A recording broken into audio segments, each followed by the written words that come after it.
Magandang araw po ulit mga kabayan. Eto po ulit si Mr. Fitz De Leong. Meron po tayong bagong video presentation. Sana po ay mas maintindihan ninyo ang concept ng V-Mobile business and sana po ay makatulong ito sa ating negosyo. Para sa mga kabayan kung bago pa lang sa ganitong business, gusto ko pong i-share sa inyo na tuturuan po namin kayo maging businessman and maging investor.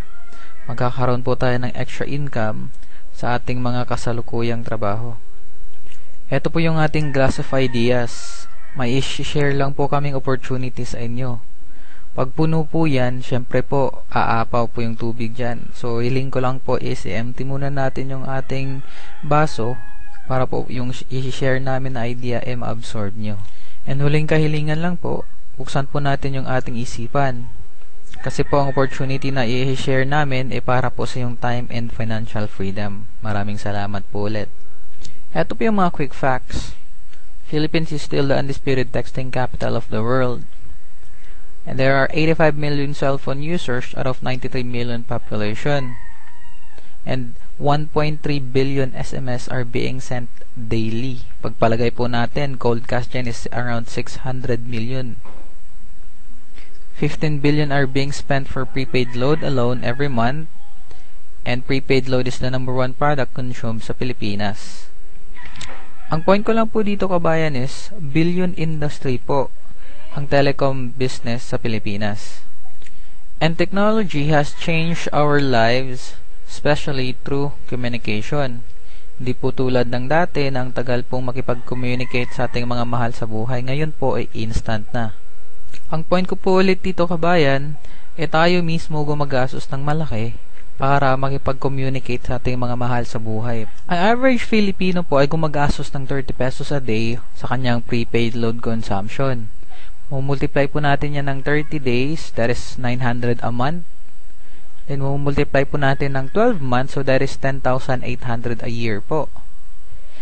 It's safe to say na after 10 years, gagamit pa rin tayo ng cellphone. Mag-upgrade pa nga tayo ng cellphone natin eh. So after 10 years, that is 108,000 pesos. And an average Filipino family, meron pong 5 cellphone user. So that is 540,000 po after 10 years na 5 taong gumagamit ng cellphone. Ang point ko lang dito kabayan is, ang load po is one of your basic needs sa panahon ngayon. Ito po yung pinagagastusan natin. Tayo po consumer ay nagbabayad ng libo-libo sa mga providers, syempre po sa product and sa quality of service to communicate with our loved ones. Ngayon, presenting the facts na billion industry pala yung telco business sa Pilipinas, may naisip po si V-Mobile na opportunity and ino-offer niya po sa atin to ngayon as a consumer. Every time daw po na gagamitin natin yung cellphone natin, magkakaroon tayo ng discount and income. Siyempre, practically po, tayo mga Pilipino, mas gusto po natin yun. Meron tayong benefits using the same product and the same service po. Ngayon po ang tanong is, sino si V-Mobile and kaya ba ni V-Mobile na suportahan yung project niya na ganito? Okay, konting background lang po kay V-Mobile. Siya po ay na-establish noong April 29, 2008. And ang company po behind V-Mobile is Penta Capital. Ito po, Penta is 5, V, Roman numeral is 5 po. Si Penta Capital na-establish noong 1957. Leading independent investment house sa Pilipinas and expert sa project development, real estate, and mga infrastructure po. Meron po siyang license sa Bangko Sentral ng Pilipinas. And ito po mga kliyente ni Penta Capital. Ganito po yan. Pagpalagay natin, si Cebu Pacific, meron po siyang project and kailangan niya po ng isang eroplano. Pag hindi po kaya suportahan ng bangko, yung uutangin ni Cebu Pacific, si Penta Capital po ang magpapautang. Same po dito si San Miguel, pagpalagay nating magtatayo siya ng isang bagong planta, kung hindi kaya ng bangko magpautang, si Penta Capital po ang magfe-finance. Ito po yung MRT sa Maynila. Pag may project yung MRT bumili ng bagong tren, and again, si Penta Capital din po yung magfe-finance sa kanila, and the rest of the companies nakasali po dito. Alright, ang point ko lang po dito kabayan is sila nga po malalaking kumpanya nagtitiwala ka Penta Capital, tayo pa kaya as consumer.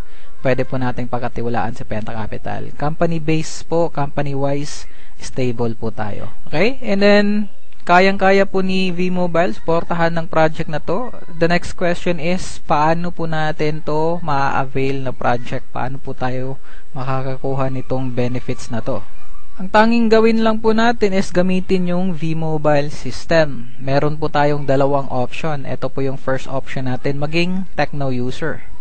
Okay? Gamit lang po yung isang cellphone nyo and isang SIM card or existing SIM card nyo po. I-activate po natin tong card na to sa gamit yung cellphone ngayon. Pag once activated, magkakaroon kayo ng isang load wallet, and that load wallet, meron na pong access sa lahat ng prepaid products. Okay? Lahat po ng prepaid products, ibig sabihin po yung e-load, okay? Yung prepaid scratch card, yung internet prepaid, lahat po ng prepaid. Kahit po yung sa mga cable prepaid. Alright? Yung cable TV. Pwede po yun. Basta lahat po ng prepaid na available sa Pilipinas. Meron po kayong 8 to 11% savings on your own prepaid consumption. Kung kayo po yung gagamit ng produkto ng prepaid, may discount na po kayo automatic. And syempre, pag imbenta nyo po yung prepaid, pagpalagay natin may magpa-load sa inyo, eto po yung income nyo, 8 to 11% income. Alright? Yan po Tecno user, that is for 250 pesos or tinatawag po natin dito sa Pilipinas na retailer po. Yan po yung price niya. Again, reminding nyo lang po kabayan, ang income nyo lang po dito is through e-loading and yun lang po. Wala na po kayong other means of income. E-loading lang po talaga. Alright, second option is maging technopreneur po tayo or kumbaga maging dealer po tayo. Okay? Ito po yung benefits or ito po yung requirements. Use your own existing SIM and cellphone. Pareho lang po kung anong gamit nyo ngayon. And pag once na-register na po itong Technopreneur card sa cellphone nyo, mayroon na din po kayong isang load wallet, access to all prepaid products. 8 to 11% savings kung kayo yung gagamit ng prepaid product or income pag ibenta nyo. Okay? And ito po yung wala sa retailer. Ito po yung sa dealership. Meron tayong marketing plan. You have the opportunity to earn 65,000 in 7 months. Baseline lang po yun. Hindi ibig sabihin yung 65,000 7 months talaga. Pwede po yun in 3 months time or in 4 months time. Okay? Lahat po to na very risk-free investment na 3,988 po or let's say 4,000 pesos kasi po business po to, kailangan mag-invest. Okay? Very risk-free po kasi meron po siyang kasamang business kit na libre. Okay? Meron kayong 20 price list, lahat ng products natin nakasulat dyan. Meron din po tayong 20 quick guides. Since technical po yung business natin, meron pong mga instructions kung paano gamitin. Alright? Meron tayong 2 tarpaulin, 3 regular smart SIM card, pwede nyo gamitin or pwede nyo po ibenta. And ito po yung return of investment nyo. Di ba po, ito po yung Technopreneur card na i-register sa cellphone nyo.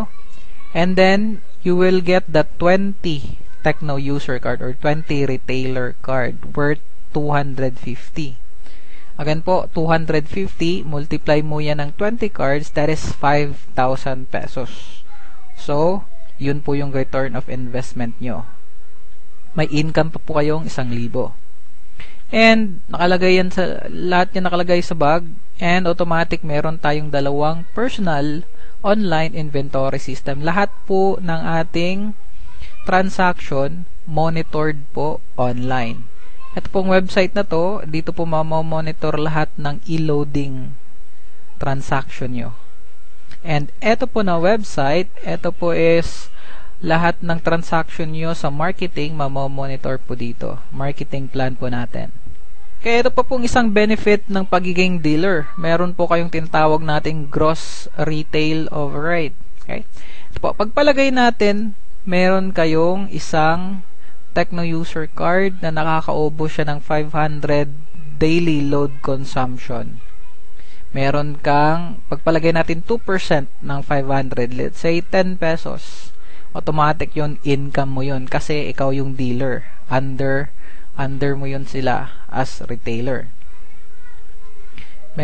pagpalagay natin meron kang 20 Tecno user na nakakaubos ng 500 daily. Assuming po na nakakaubos sila 500 pesos daily.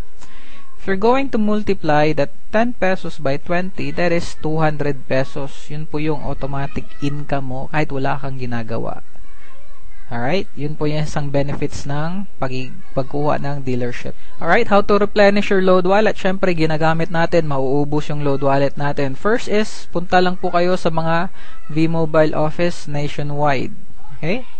Pag wala pong office, pwede po kayo mag-load wallet transfer from Technopreneur to Technopreneur or dealer to dealer. Or pwede din po, kunwari may retailer kayo na ubusan ng load, pwede po kayo na lang mag-transfer sa kanila. So, one of the responsibility ng dealer is to secure na may load wallet siya parate para sa Tecno user niya or retailer niya. Alright? Third is online conversion. Meron na po tayong income sa marketing natin and yung income na yung nag-reflect sa account natin online. Pagpalagay natin meron tayong 20,000 doon. Pwede natin yung i-convert para maging load wallet para ibenta ulit sa ating mga Tecno user.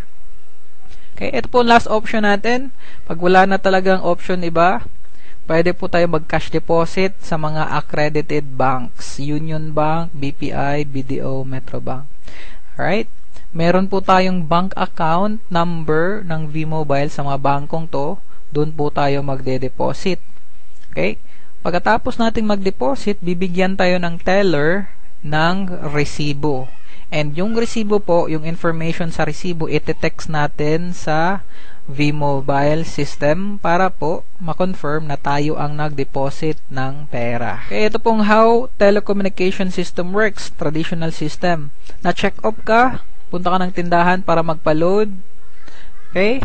Pagpalagay natin, 30 pesos ipapa-load mo. 3 pesos mapupunta sa tindahan, 27 pesos po sa provider. Hindi na po natin kailangan yan.